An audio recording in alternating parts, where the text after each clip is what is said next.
இலக்கிய தேடல்கள், வரலாற்று சான்றுகள் இவைகளில் இருந்து நாம் அறிந்திராத பல அரிய தகவல்களை நம் சிந்தனைக்கு உரமூட்ட வருகிறார் பேராசிரியர் சுபவீரபாண்டியன் அவர்கள்.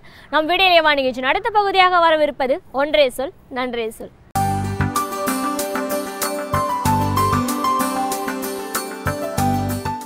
அனைவருக்கும் வணக்கம். நம்முடைய இந்தியாவினுடைய தேசிய கொடியை மூவண்ண கொடி என்று சொல்லுவது பழக்கம். ஆனால் கவனித்து பார்த்தால் அது மூவண்ண கொடி இல்லை, 4 வண்ணங்களை கொண்டிருக்கிற கொடி. மேலே காவி நிறம், இடையில் வெள்ளை நிறம், கீழே பச்சை நிறம். எனவே மூவண்ண கொடி என்று கூறுகிறோம். மீண்டும் அந்த கொடியை ஒரு முறை கவனித்து பாருங்கள். இடையிலே வெள்ளை மட்டுமல்ல, வெள்ளையிலே இருக்கிற சக்கரம் இருக்கிறதே, அது நீல வண்ணத்தால் பொறிக்கப்பட்டிருக்கிற சக்கரம். எனவே காவி, வெள்ளை, நீலம், பச்சை என்கிற 4 வண்ணங்களை கொண்டது நம் தேசிய கொடி. இதில் 3ஆக இருந்தால் என்ன, 4ஆக இருந்தால் என்ன என்று அப்படி ஒதுக்கிவிட முடியாது. இந்த 4வது வண்ணமும் 4வது சின்னமும் அந்த சக்கரம், அசோக சக்கரமும் இருக்கிறது.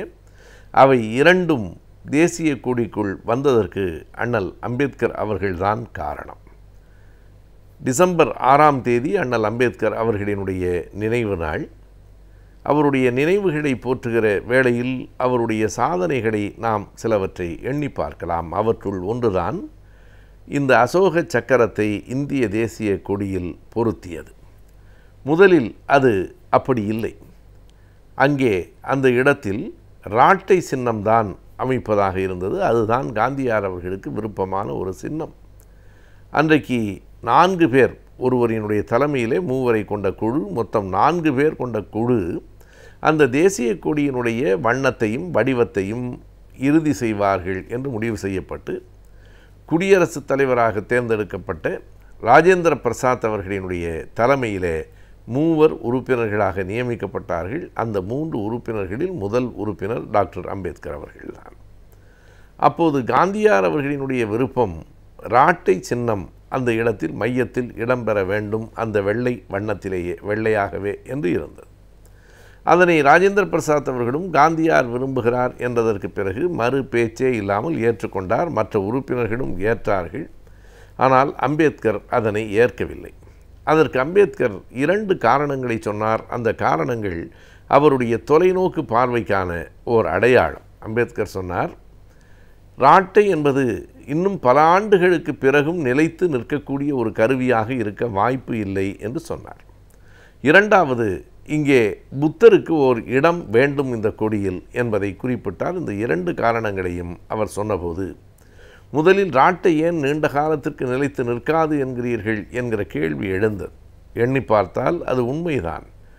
தொழில் வளர்ந்து கொண்டிருக்கிற ஒரு தேசத்தில், தொழில்துறை பெருகக்கூடிய வாய்ப்புகள் கூடுதலாக உள்ள காலத்தில் கண்டிப்பாக இனிமேல் ராட்டையை எதிர்காலத்திலே சுழற்றி கொண்டிருக்க முடியாது. அது வெறும் அடையாளம், அவ்வளவுதான். காந்தியார் வெள்ளையர்களுக்கு எதிராக நாமே நம்முடைய துணிகளை நெய்து கொள்ள வேண்டும் என்பதற்கான ஒரு அடையாள போராட்டமாக ராட்டையை நிறுத்தியிருந்தாரே தவிர, இன்றைக்கும் நாம் ராட்டை சுற்றி நூல் நூற்று ராட்டை சுற்றித்தான் ஆடைகளை உருவாக்கி கொள்வது என்கிற நிலை இருக்குமானால் கண்டிப்பாக இன்றைய உலகத்தின் வேகத்திற்கு அது ஒரு நாடும் ஏற்று வராது.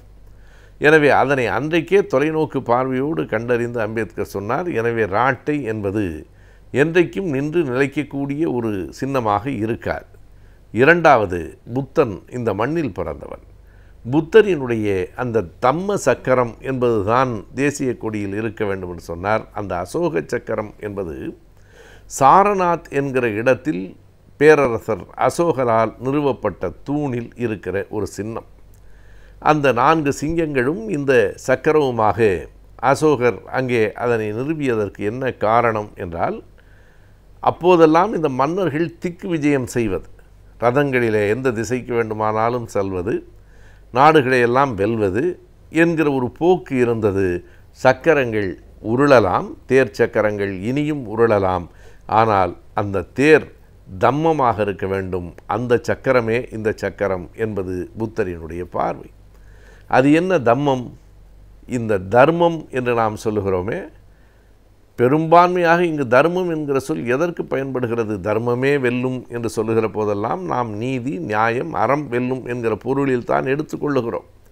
ஆனால் பொதுவாக இங்கே தர்மம் என்று சொல்லப்படுகிற சொல்லே வர்ணாசிரம தர்மம் என்பதை உள்ளடக்கியதாகத்தான் இருக்கிறது. இதை பலரும் மறந்து போவது உண்டு.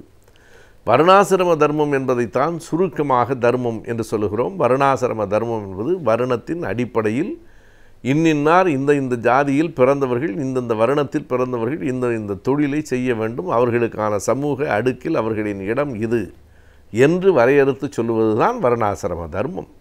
அந்த வர்ணாசிரம தர்மத்துக்கு எதிரானது தான் புத்தன் முன்வைத்த தம்மம் என்பது. தம்மம் என்றால் அறநெறி என்று பொருள். தம்மம் என்பது இந்த வர்ணாசிரம தர்மத்துக்கு மாற்றான ஒரு கோட்பாடு.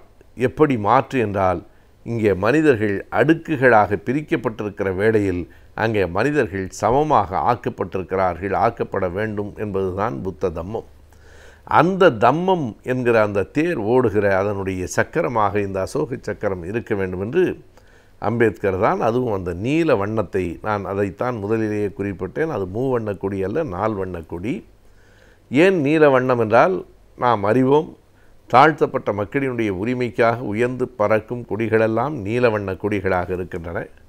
அதனை அம்பேத்கர் ஒரு காரணத்துக்காகத்தான் நீல வண்ணத்தை தன்னுடைய கொடியிலேயும் பதிவு செய்து கொண்டார். வேறொன்றும் இல்லை, நான் வானத்தை பார்க்கிறேன், வானம் விரிந்து கிடக்கிறது, வானம் போல் எல்லா உரிமைகளையும் பெற வேண்டும், பரந்துபட்ட உரிமைகள் வேண்டும் என்பதற்காகத்தான் நீல வண்ணத்தை தன் கொடியில் பதித்த அம்பேத்கர் அதே நீல வண்ணத்தில் இந்த சக்கரத்தை அவர் தேசிய கொடியிலும் பதிய வேண்டும் என்று கருதினார். அதற்கு பிறகு அவர் எடுத்து சொன்ன காரணங்களின் அடிப்படையில் அதனை ராஜேந்திர பிரசாத்தும் மற்ற 2 உறுப்பினர்களும் ஏற்றுக்கொண்டார்கள். ஏற்றுக்கொண்ட பிறகு காந்தியாருக்கு அந்த வடிவமைப்பும் அந்த செய்தியும் அறிவிக்கப்பட்டது. ஆனால் கடைசி வரையில் காந்தியாரிடமிருந்து விடை வரவில்லை. அந்த விடை வரவில்லை என்பதே மௌனம் சம்மதம் என்கிற பொருளாகவும் இருக்கலாம், மௌனம் சம்மதமில்லை என்கிற பொருளாகவும் இருக்கலாம். சம்மதம் இல்லை என்பதை சொல்ல வேண்டாம் என்பதற்காகவும் காந்தியார் விடை இருக்காமல் இருந்திருக்கலாம். எப்படி இருந்தாலும் காந்தியாருக்கு அறிவித்துவிட்டு அவரிடமிருந்து விடை வருகிற காலம் வரையில் கொஞ்சம் காத்திருந்து விடை வரவில்லை என்றதற்கு பிறகு இதுதான் கொடி என்று முடிவு செய்து அதனை வடிவமைத்தார்கள். 1947 ஆண்டு ஜூலை மாதம் 22ஆம் தேதி இந்த தேசிய கொடி இறுதியாக வடிவமைக்கப்பட்டது. அன்றிலிருந்து இன்றைக்கு வரைக்கும் இந்தியாவின் தேசிய கொடியாக பறந்து கொண்டிருக்கிற கொடி மூவண்ண கொடி இல்லை, 4 வண்ண கொடி. அந்த 4 வர்ண கொடியை அமைத்து தந்தவர் அண்ணல் அம்பேத்கர் அவர்கள். அவருடைய நினைவு நாள் டிசம்பர் 6.